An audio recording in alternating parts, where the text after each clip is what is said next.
मित्रांनो नमस्कार. जय श्रीराम. नुकताच जितेंद्र आव्हाड यांचा प्रभू श्रीरामांवर जे काही वक्तव्य केलं तो व्हिडिओ पाहिला.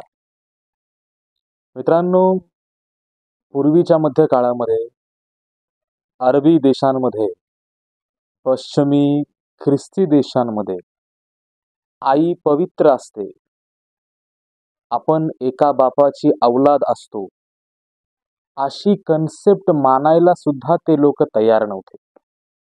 कारण का त्यांना जाणीवच नव्हती की नात्यांमध्ये पावित्र्य नावाची गोष्ट असते.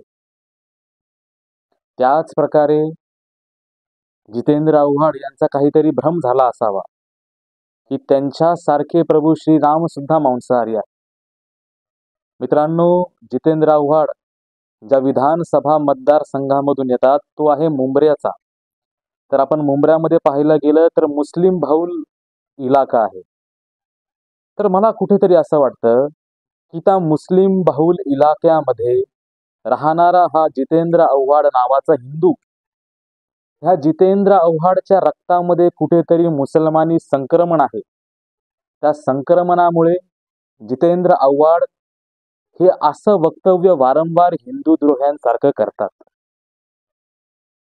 जितेंद्र आव्हाड ह्या नावाखाली मुसलमान रक्त बाळगून असलेला कुठेतरी मुसलमान संक्रमणीय आणि मुसलमानांनी संक्रमण केलेला जितेंद्र आव्हाड कुठेतरी आपल्याला लपलेला दिसतो.